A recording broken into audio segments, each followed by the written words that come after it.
Parsha 101, Parshas Bo. The name of this week's Parsha comes from the first verse of the Parsha. V'yomar Hashem el Moshe ba'al Paro.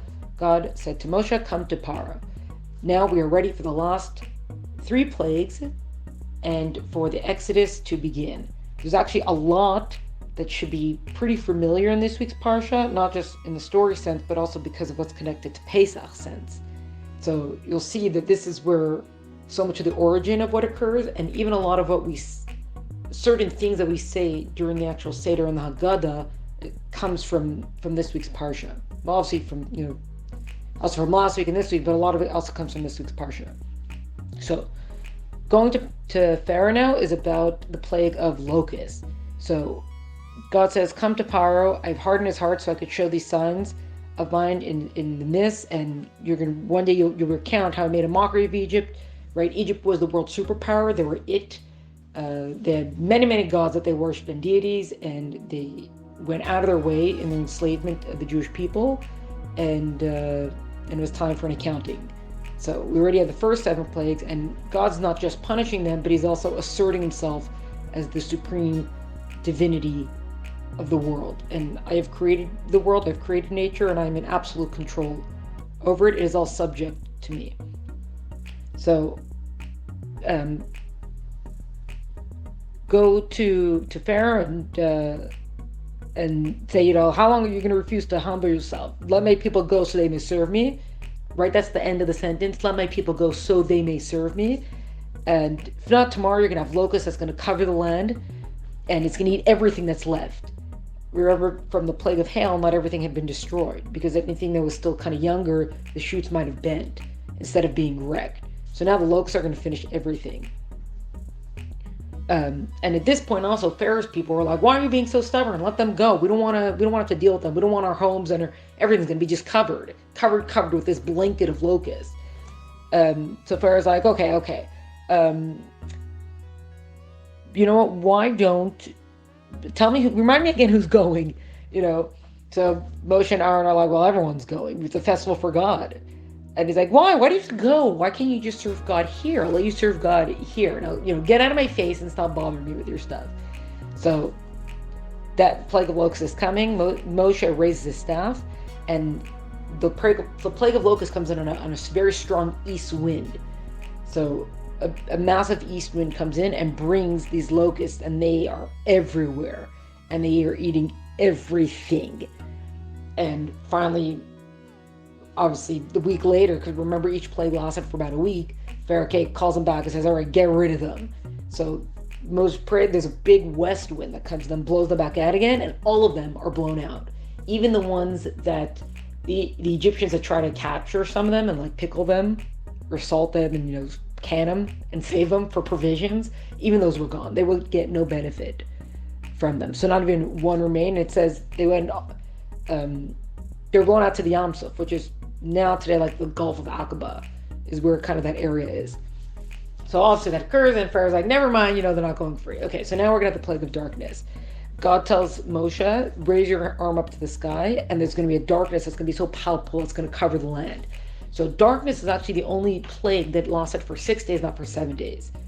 There's opinion about what happens that 7th day, but for right now it's 6 days.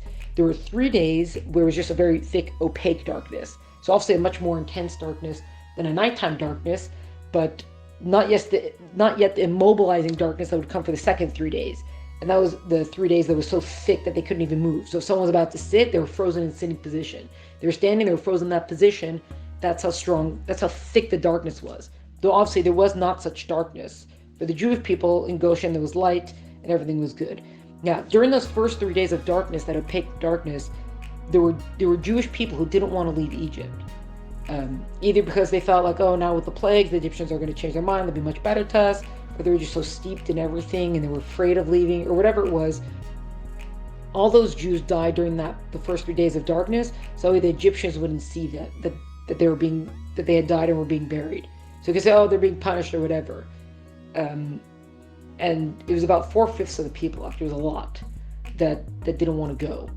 So the Jewish people were able to quietly bury them, and there's actually many commentaries on, not everybody may have left that Exodus but for our final exodus, everyone's coming out with us. No one's going to be left behind. Everyone will be deserving, and everyone will leave. Now, during the 3 days of the very thick, palpable darkness, the Jewish people canvassed the Egyptians' homes, because part of the whole thing with the Exodus goes back to the covenant of the parts, the bris bein basarim, which we haven't officially done that yet in this Parsha thing, but it goes way back to Avraham, that God made a covenant with him, etc., etc., etc. Your children are going to be slaves, but these people who have enslaved the Jewish people, they're going to be, there's going to be an accounting made, and that God had promised that the Jews were going to empty Egypt of its wealth. So this is now, they were going to check it all out. So later they could tell the Egyptians, oh, hey, we could really use this gold bowl when I go into the desert. What do you mean we don't know gold bowl? Oh, yeah, you do. Remember, it's in your second drawer in your third cabinet, So this is what was being accomplished. They were basically going to take an inventory. Now, Pharaoh finally calls Moshe back to say, get rid of the plague of darkness. And he says, okay, you guys can all leave now, but your cattle has to stay here. You'll take your children. Before I wasn't going to let you take the children or the elderly, this, that, whatever. But now I'll let you take all the people, but leave your livestock here, right? Because that's how I know that you'll come back. And Moshe says not a hoof is going to remain in Egypt.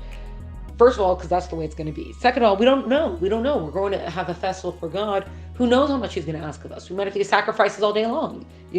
Everything's coming with us. And finally, at that point, Pharaoh snaps. And he goes, his heart's been hardened, it's been strengthened. He says, get out of my presence. Don't ever look at my face again, or you're going to die. And Moshe tells him, correct. I'm not coming back here. I'm never going to be back in the palace. I'm not giving you any more warnings. And the next time we face each other, it's going to, there's going to be death in the air.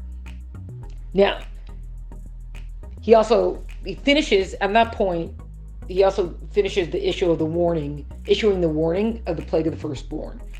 But the way the Torah narrative kind of plays is that first Hashem relays it to Moshe, right? And that's going to be relayed here because, again, Moshe doesn't return to the palace for any more warnings, but he does give Pharaoh the warning of the plague of the firstborn. And God says he's going to, what's going to occur is that he's going to actually drive you out. So tell the people to ask now, tell them to ask for the utensils, tell them to ask, for the gold and the silver and all that kind of stuff. And God caused it that the people found favor of the Egyptians, as in the Egyptians didn't try to protest it and withhold. They were ready to give them everything. And then Hashem says, I myself, God himself, every other plague was done through a messenger or through, some force of nature or through something else. But this plague of the death of the firstborn, God himself is going to descend at midnight.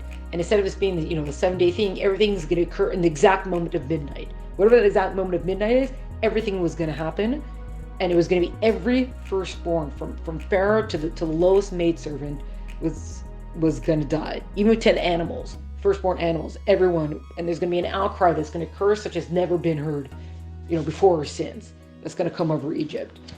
So, also a dog is not going to sharpen its teeth against the Jewish people. And you should know, and then this is now Moshe telling Pharaoh, you should know that in this God is going to differentiate between us, and you're going to come to me, and you're going to prostrate before me, and you're going to try to get me to leave because of what this plague is going to be. Now, at this point, there's actually a pause. There's a pause in the whole plague narrative because now, so Moshe leaves Pharaoh, and God now relays the first commandment that's given to the Jewish people as a collective whole is given right now. And the first commandment is HaChodesh Hazeh Lechem. This month shall be to you, which is the blessing, the sanctification of Rosh Chodesh, of the new moon, of the new month, is the first blessing that they're given. The first mitzvah that the Jewish people as a whole is given. There have been mitzvahs given, like Avraham was told to circumcise himself, and other commandments that have been given, but this is now the collective Jewish people, the first commandment. Even if you go back to Bereshis, one of the first Rashis, the foremost commentator of the Torah, is why does God start the Torah with the creation? He should have started with the first mitzvah, right? He's not the only one asking the question. Allah asked the question. So that goes back because God controls the world. So when the nations are going to say, "Oh, Israel's not your land," say, "God created the world, God controls the world, and He gives land. He gives the world according to how how he decides it should be given and done. So that goes back to that. But here, this is the first mitzvah, and this is now God sets that the month of Nisan is going to be the first month in counting. So it's interesting because Rosh Hashanah, our new year, is in Tishrei, which is actually the 7th month from counting. But because this was going to be the Exodus, this is going to be the ultimate redemption until we are redeemed by Mashiach very soon, amen. Because this is going to be this moment of the formation of the Jewish people, Nisan is now going to become the month. It's a month of miracles, it's a month of great things occurring. And he showed, this is what it looks like when you're going to have the new moon, etc., etc. This is what it's going to be now. Also, the second commandment that's been given tells him on the 10th of the month, every man has to take a lamb or a kid goat and bring it into his house. It's going to be flawless, a male 1-year-old. And on the 14th of Nisan, he's going to sacrifice it, right? So this is also the mitzvah now, the Korban Pesach, which when you come into the land, this is going to become a mitzvah for all the generations to bring the Korban Pesach, the Pesach, the Paschal lamb, the Passover sacrifice. But this is the only time that they're told that they have to bring it on the 10th of the month. Otherwise, they were just bringing it for the sacrifice on the 14th. They'd have to start choosing it as an official thing to bring it to their home and all this stuff beforehand. And this is specifically because the lamb was an Egyptian deity, and this is a 4-day process they have of separating themselves from Egyptian culture, the Egyptian deity, to remove themselves from this sort of idolatry and rededicate, reaffirm, come back to God, I guess you could say. Also, if anyone hadn't been circumcised, they had to be circumcised before they could partake of the sacrifice. And then there's a lot of laws. There's a few laws that go along with this that we learn that these are the laws of the Paschal sacrifice. So every lamb that was sacrificed had to be eaten in its entirety, and anything that was left over had to be burned. So they try to measure it. Everyone had to have what's called a kazayas, which is about 38 grams, or like 1 1/3 ounce of meat to eat that amount. So you try to make sure, if you're a smaller family unit, you could combine with another family unit to make sure that all that meat would be eaten, right? Because obviously larger units, people are eating more. You also have to make sure there's going to be enough for everyone. Also, when the lamb is sacrificed, they were supposed to collect, you're going to sacrifice it, you're going to slaughter in the afternoon, and then they have to collect the blood in a basin, right? This is also specifically for Egypt, this part here. You collect the blood in a basin, and using a bundle of hyssop, if that's how it's pronounced, HYSSOP, you're going to spread it on the homes. All the homes we're going to be partaking now of this Paschal lamb, right? That's the blood on the doorpost, on the 2 doorposts and on the lintel above. Also, they were not allowed to leave their house that night. They were not supposed to leave their homes that night. There's, in addition to the Korban Pesach, the Paschal sacrifice being this positive commandment of you should bring the sacrifice, there were also prohibitive commandments attached to it as well. Like it must be roasted, right? And it can't be half cooked, and it can't be boiled, right? There's a whole thing about whether the bones can be broken or for eating it and different things like that. So there's 2 types of mitzvot that are not connected to this Paschal lamb sacrifice. And that night also, in addition to eating this korban, they were also supposed to eat matzah, like purposely made matzah. Not that, we were running too fast and it didn't rise. Actually make matzah to eat tonight and eat myrrh as well. And the instruction is that you're supposed to eat it with your waist is supposed to be belted, your shoes on your feet, your staff in hand.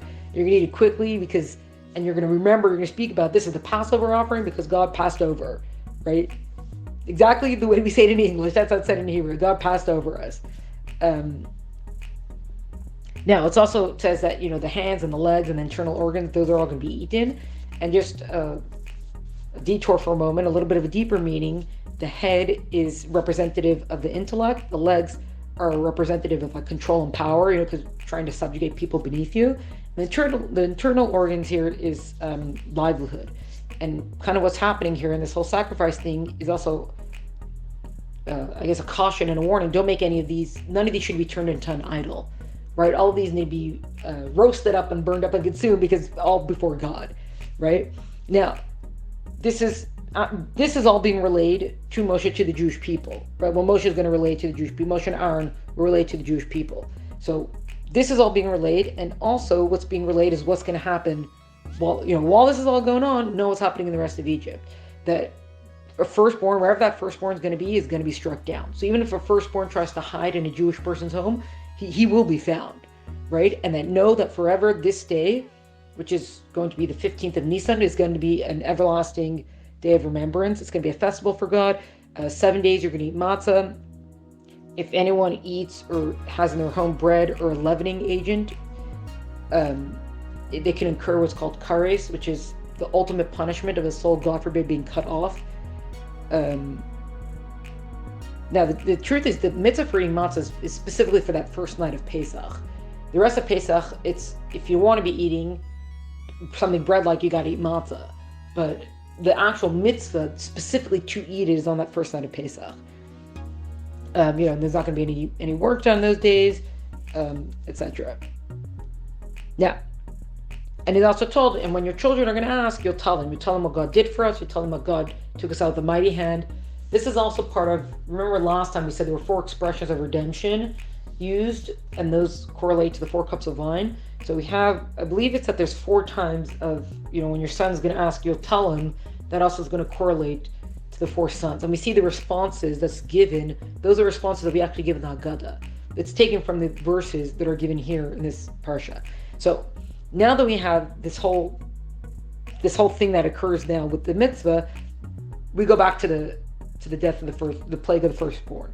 So everybody does what they're supposed to be doing. The Jewish people leapt quickly to do as they were told, and it's now midnight of the 14th, now the 15th of Nisan. Midnight strikes, and the entire plague occurs in a single moment. The only firstborn in the entire land of Egypt who's spared is Pharaoh, because we're not done with him just yet.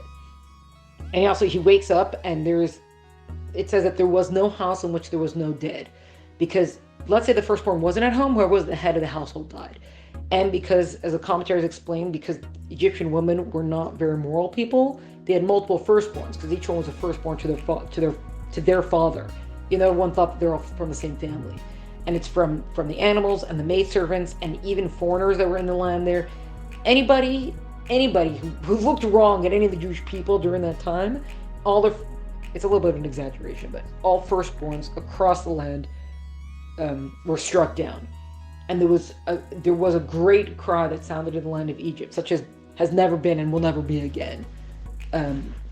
So Pharaoh, he leaps up and he goes running to find Moshe and Aaron, and just all of you get out now. And the Egyptians are all hurrying them out, like, get out of here. This plague is so much. There was one thing, the warning of the plague of the firstborn, but now this is because they didn't realize that there's multiple firstborns in the same house. They're like, oh my gosh, more people are being struck down. Everyone out. Now is when they have the dough that they had set for the travels the next day. Now's when that dough didn't have time to rise. That's going to be the dough that's going to become the matzah dough. And again, as the Jewish people are packing up to head out, they ask again for the gold and silver and clothing and all that kind of stuff. And they drained Egypt of all its wealth. And it's actually from a Hasidic standpoint, we say that everything was taken, they drained it of its wealth and they left with a great wealth. What we say is that from all the sparks that are out in the world for us to redeem, to bring about the Messianic redemption, when they left Egypt, they took out every spark. So there was nothing, as from a spiritual perspective and from our mission in life and the Jewish mission in life, there was nothing to return to Egypt for. Which is why also there's later a prohibitive commandment to never return to purposely settle in the land of Egypt. So, if someone's there on a business trip, that's one thing. But specifically to go there and be like, we're going to set up here for the generations, the Jewish people have been prohibited from doing that ever again. Because when we came out of Egypt, we were done with it. As a people and as a nation for all time. Now, as a side thing, this is not explicitly stated in the text, but this is also the time when Moshe goes to bring up Joseph's coffin. Joseph wanted to be buried in the land of Israel, but the brothers were not viceroys. They didn't have the sway to take him out when he passed away. His coffin was sunk into the Nile River, and Moses, using some very specialness, he writes some words down on this plate, and he sends it into the Nile, and it brings Joseph's coffin up. Now, at the same time, if you remember, there was a baby that Moses had saved when the Egyptians were, when they had made the slavery that much harder, and they're making the Jewish people gather their own straw for bricks, and if they weren't meeting their quotas, they were taking babies and sticking them in the walls. And Moses said to God, "What are you doing? What is this that's going on?" and God said, all is, I know what I'm doing kind of thing. Obviously, not that it was okay what they did, but, and then Moshe had saved one of the babies. So the baby that he had saved now went, he ended up stealing, or I guess say taking this plate, this thing that had the inscription on it, and not gonna tell you yet what happens, but we'll tuck it away because it's gonna come back in a very not good way. Anyways, so the Jewish people are now being rushed out of the land of Israel. They're not being rushed out of the land of Egypt, and it tells us there's 600,000 males from the age of 20 and up. So that means there's way more than that, including younger men, women, children, all that kind of stuff. They gathered in Ramses, which is in Goshen, and they journeyed to a place that's going to be called Sukkos. So they're now on the western shore of the Yam Suf, the Sea of Reeds, and that's kind of like where the Gulf of Suez is today. And with them also came what's called the Aravrav, which is the mixed multitude. So those are not Jewish people who saw what was going on and were so overwhelmed and caught up and awestruck by the great miracles, and we want to be part of the Jewish people.